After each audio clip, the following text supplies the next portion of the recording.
ये जो झलकियाँ आपने देखी है प्रोग्राम की, ये छोटी छोटी जो अंतराल में चीज़ें दिखाई गई हैं, यह एक बड़े आगाज की निशानी है, जो कि मध्य प्रदेश के सीधी जिला के Tata institute of technology Tata college Sidhi में होने जा रहा है बघेली महोत्सव। हमारा जो भारत देश है वो अलग अलग भाषा बोली का एक समूह है, जिनका कलेक्शन करके इकट्ठा करके और पूरा का पूरा भारत देश, भारत भर बस हमारा चल रहा है। अलग अलग क्षेत्र में अलग अलग भाषा बोली जाती हैं, और जहाँ पर ये महाविद्यालय स्थित है, यहाँ पर जो सबसे ज़्यादा उपयोग में की जाने वाली भाषा है बघेली भाषा, उसी को एक महोत्सव के रूप में मनाने जा रहा है टाटा महाविद्यालय, जो कि मध्य प्रदेश के सीधी में स्थित है। और इस पूरे के पूरे कार्यक्रम के माध्यम से इस महाविद्यालय के बच्चे, जो यहाँ के मैनेजमेंट है, वो कहीं ना कहीं अपने क्षेत्र की जनता को बताना चाहता है कि हम अपनी भाषा को समय के साथ साथ वहाँ की जो संबद्धता है, वहाँ के जो लोग हैं, उनसे समय समय पर उसको परिचित कराते रहें। ये पूरा का पूरा जो आयोजन है, हम बच्चों से बात करेंगे, विद्यालय मैनेजमेंट से बात करेंगे कि पूरा का पूरा कार्यक्रम कब होना है, कैसे होना है, किन किन चीज़ों की प्रस्तुति वहाँ पे दी जाएगी। और साथ ही साथ आपको बता दें कि बघेली में एक व्यंजन होता है, हर एक क्षेत्र का अपना एक व्यंजन होता है, और सबसे बड़ी बात है कि इस पूरे महोत्सव में उस व्यंजन को भी रिप्रेजेंट किया गया है, दिखाया गया है। इन तमाम मुद्दों को लेकर हम सीधे सबसे पहले तो जो कलाकार हैं, या बच्चे कलाकार भी नहीं बोल सकते, क्योंकि हर एक बच्चा जो अपनी संस्कृति को, अपनी सभ्यता को लोगों के सामने बताने का, रखने की हिम्मत रखता है, वो कहीं ना कहीं अपनी दिशा में, विधा में कलाकार है। तो सबसे पहले हम बात करेंगे यहाँ के बच्चों से। क्या नाम बेटा आपका? दीपक कुमार साकेत। दीपक जी, अभी हम देख रहे थे, एक प्रोग्राम था, एक नाटक की एक झलक हमने देखी, हमारे पूरे दर्शक ने देखा, जहां पर आप नए वर्ष, जो कि इंडियन कल्चर में अलग 1 जनवरी को मनाया जाता है, लेकिन जो हमारी संस्कृति है उसका एक अलग सिस्टम है, एक नया आयाम था, उसका एक प्रक्रिया थी जब उसको निर्धारित किया गया था। लेकिन जो हमारा इंडियन कल्चर है 1 जनवरी को मनाता है, उसका विरोध कहीं ना कहीं हमको देखने को मिला, और ये बताया गया कि हमारा नववर्ष कब होता है। क्या कुछ उसमें बताना चाहते हैं आप नाटक के माध्यम से? नाटक के माध्यम से हम सबका यही उपलक्ष्य है कि आज वर्तमान में जो भी हमारी पहले की सांस्कृतिक झलकियाँ थी, तो अब धीरे धीरे उनकी विलुप्ति देखी जा रही है। तो हम सबका यही उद्देश्य है कि जितनी भी अपने बीच की सांस्कृतिक पुरानी चली आ रही हैं रीतियाँ, उनको दोबारा से हम सब एक दूसरे के सामने प्रस्तुत करें और उनको जितना हो सके आगे तक बढ़ाएं।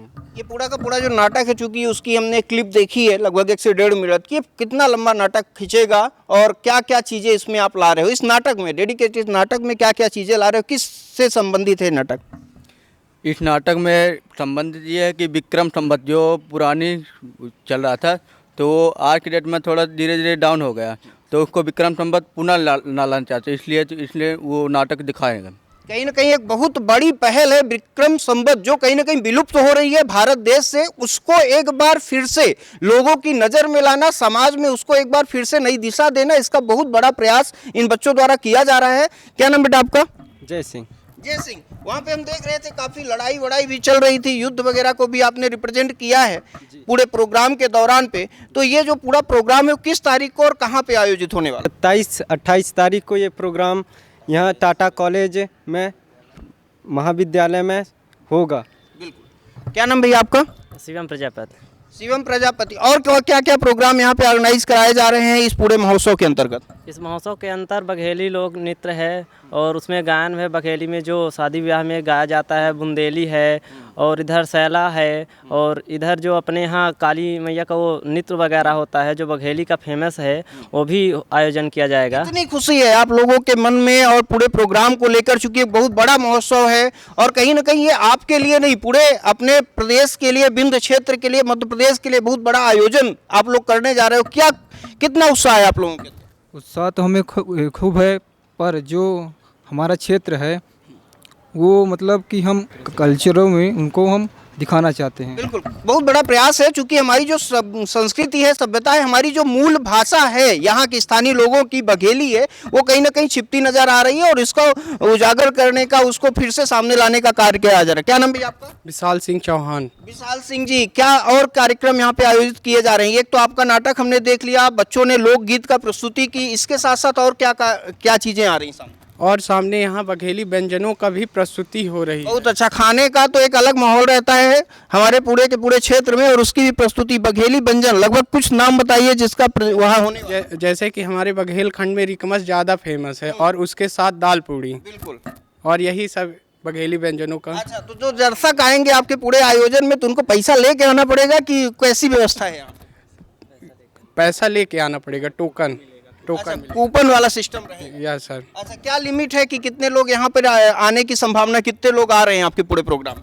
पूरे प्रोग्राम में आने की 500 आने की संभावना है। चलिए, कहीं ना कहीं आंकड़ा बच्चों ने सेट किया आगे बच्चियों से, चूंकि लोकगीत के माध्यम से एक बेहतर प्रस्तुति अभी हम लोग एक क्लिप में देखे हैं, और बच्चियों से बात करेंगे। क्या नाम बेटा आपका? शोभा सिंह। शोभा सिंह, जो लोकगीत का कार्यक्रम चल रहा था, क्या प्रेजेंट करना चाहते हो पूरे प्रोग्राम में? लोकगीत के माध्यम से क्या दिखाना चाहते हो? उसमें दिखाना चाहते हैं डांस, जो हम लोग का है शुरू में, जो न्यू वर्ष का डांस होता अच्छा, है। न्यू वर्ष जो चला है इंग्लिश वाला, उसके विरोध किया गया वहाँ पे कहीं ना कहीं, इसके बाद विक्रम संवत को रिप्रेजेंट किया गया, उससे संबंधित। ठीक है, आगे क्या नाम बेटा आपका? ज्वाला रानी शाकिर।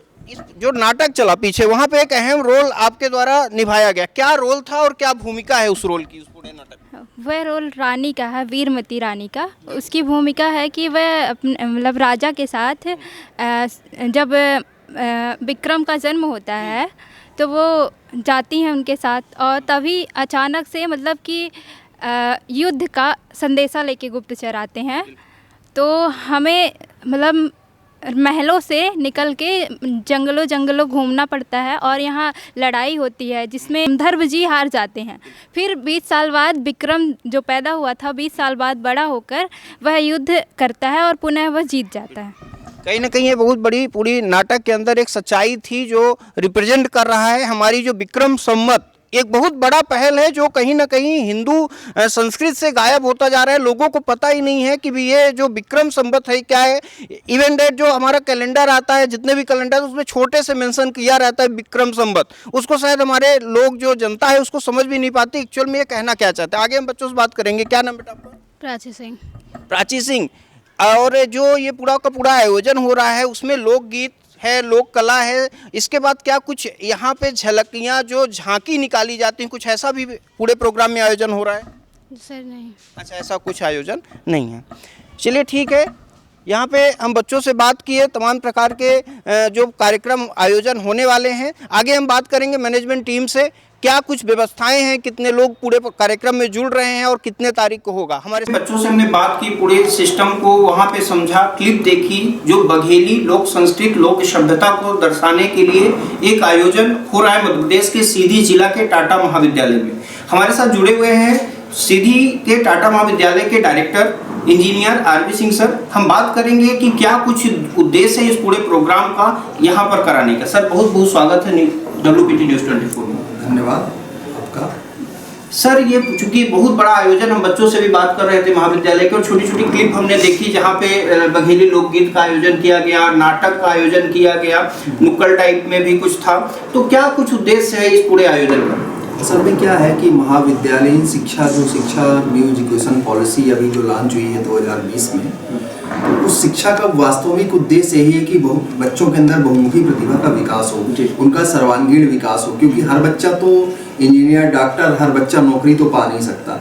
उसके लिए बहुत सारे क्षेत्र ऐसे खुले हुए हैं, ऐसे बहुत सारे क्षेत्र हैं जहाँ पे वो अपने प्रतिभाओं को दिखाकर उनका आगे जा सकता है। इसी तारतम्य में हम लोगों ने इस साल महाविद्यालय में 2024-25 सत्र में 7 महोत्सवों का आयोजन किया है, जो कि लगभग 1 से 1.5 महीने के अंतराल में पूरा 10 से 12 महीने में 7 महोत्सव होना है, जिसमें कि हिंदी महोत्सव हो गया, साइंस और IT फेस्टिवल हो गया, रोबोटिक्स महोत्सव हो गया, आपके जनजीवन पर आधारित बघेली महोत्सव हो गया, ठीक है, बघेली फूड फेस्टिवल हो गया, भोजन आयोजन का, भोजन भी एक आज देखते हैं कि भोजन का भी मांग बहुत ज़्यादा बढ़ रही, क्योंकि अब natural hygienic food, proper food, तो तो इसमें भी बहुत बड़ा व्यापार है, बच्चों के लिए बहुत सारे अवसर हैं, नए स्टार्टअप कर सकते हैं।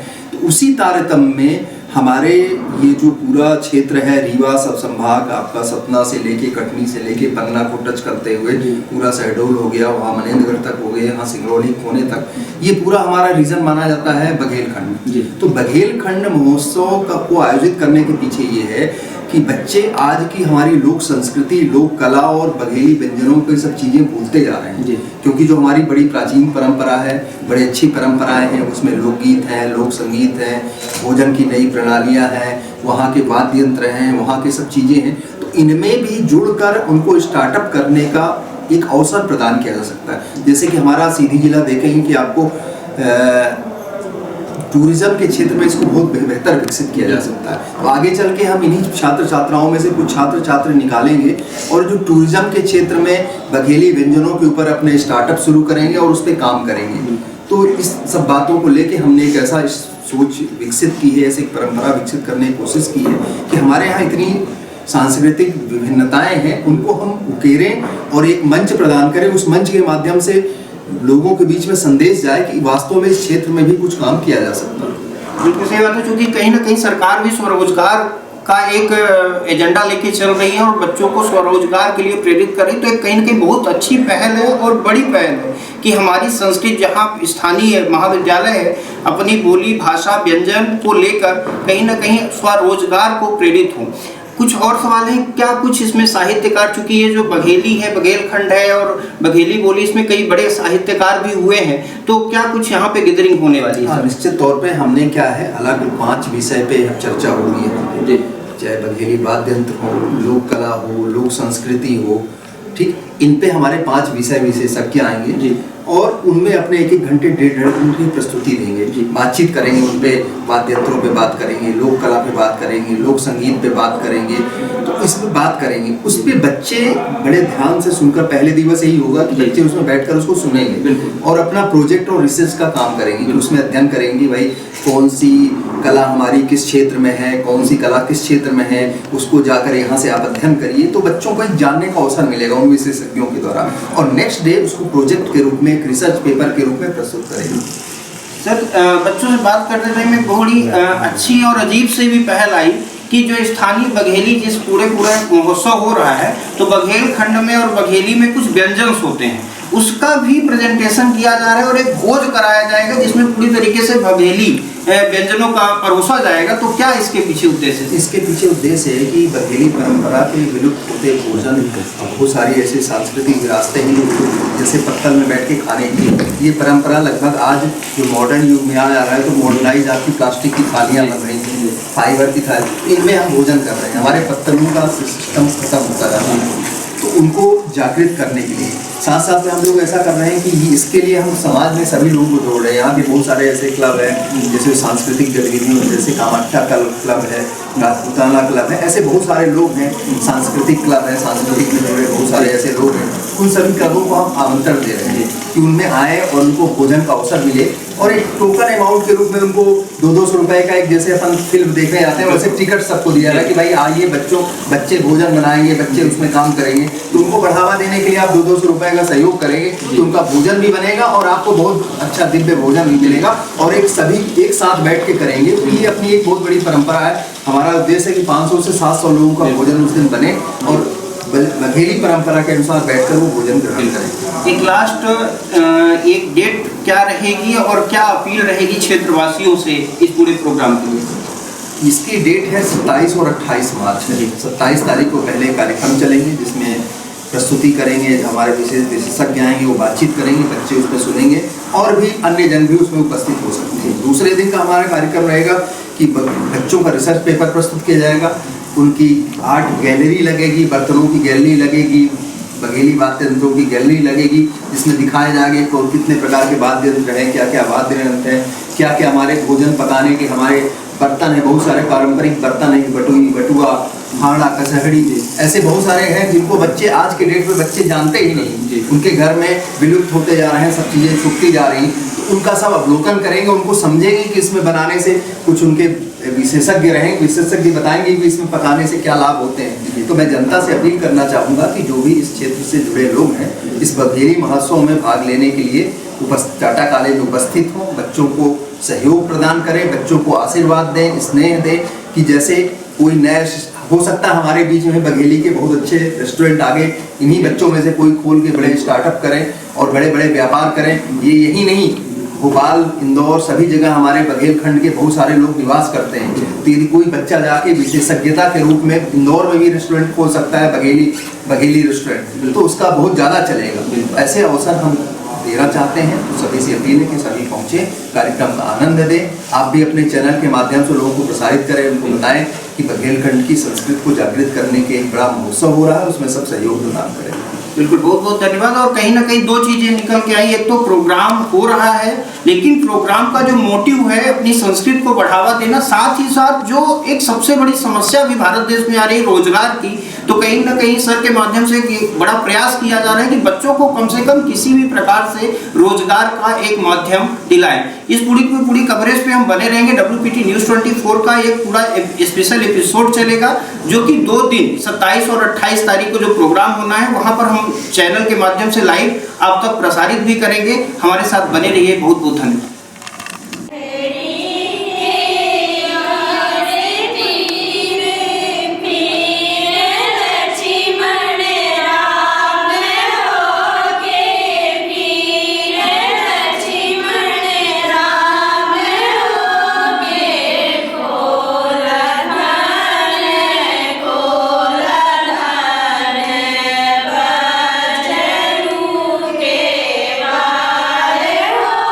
के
गांधी जी ने शुरू करा है, यही तो सच है। ये सच नहीं है बेटा, ये जो नया साल आज पूरी दुनिया में मनाया जाता है, हमारा नया वर्ष उससे भी पुराना है। अंग्रेजी कैलेंडर तो भारतीय कैलेंडर के 57 वर्ष बाद बना है। तो हम लोग अपना नया साल क्यों नहीं मनाते? मनाते तो है, लेकिन इस तरह के शोर शराबे से नहीं। हमारा नया साल तो ईश्वर की आराधना से चैत्र की पहली नवरात्रि। हमारे नए साल के बारे में कुछ और बताइए दादाजी। हाँ, उसके लिए तुम्हें एक कहानी सुननी होगी। कौन सी कहानी दादाजी? संसार के सबसे महान राजा की कहानी, राजा विक्रमादित्य की कहानी।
दादाजी मुझे ये कहानी अच्छी नहीं लगी।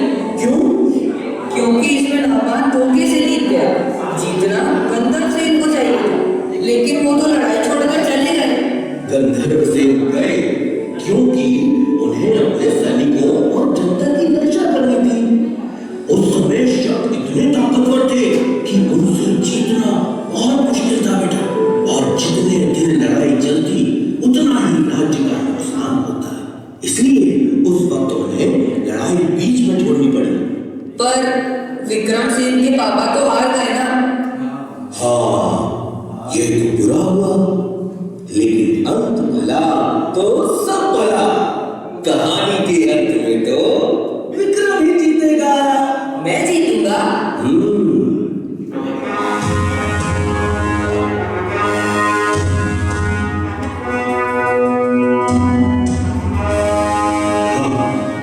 तुम जीतोगे पुत्र, जीतोगे।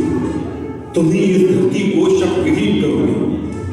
अगर मेहमान ठीक से शासन चलाता तो मैं कभी राज्य की कामना नहीं करता, किंतु जनता ही उससे परेशान है। जनता के कष्ट हरना ही मेरा परम धर्म है। माँ, जब तक भारत भूमि को शकों से मुक्त न करा दूं, तब तक अन्न का एक दाना भी ग्रहण नहीं करूंगा।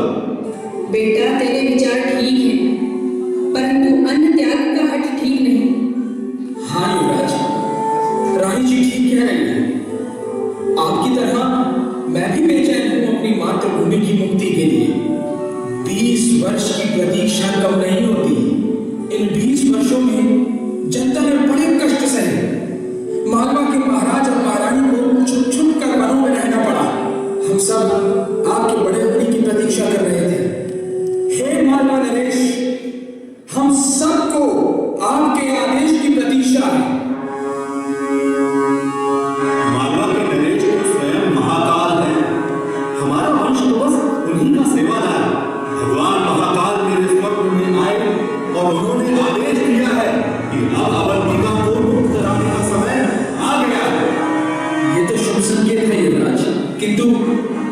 सैनिक बहुत कम है। युद्ध में सेना की संख्या से अधिक उसका कौशल काम आता है। मैंने जो भैरव सेना तैयार की है उस पर महाकाल की कृपा है। इस भैरव सेना में ताकत और बुद्धि का सटीक मिश्रण है। हमें नेपाल की सेनाओं की रसद रोकनी हो। रसद की कमी से वो आपस में ही कट पड़ेगी और सही रसद देकर हम आक्रमण करेंगे। किंतु ये छल तो नहीं कहलाएगा कुंवर? तब कहलाता जब हम शत्रु पर पीछे से हमला करें। हम तो पहले उन्हें दुर्बल करेंगे, फिर सामने से हमला करेंगे। नेपाल को संदेशा भिजवा दीजिए कि उसके बाप का घड़ा भर चुका है। किंतु सूचना मिलते ही सतर्क हो जाए। निष्केत पर हमला कायरता है और विक्रम कायर नहीं। हाँ बेटा, हमले से पहले शत्रु को सचेत करना वीरता का लक्षण है। काश तुम्हारे भाई गिरधरी भी आज साथ होते। उन्होंने जन कल्याण के लिए ही वैराग्य धारण किया। उनकी साधना का बल मेरे साथ है। जय महाकाल।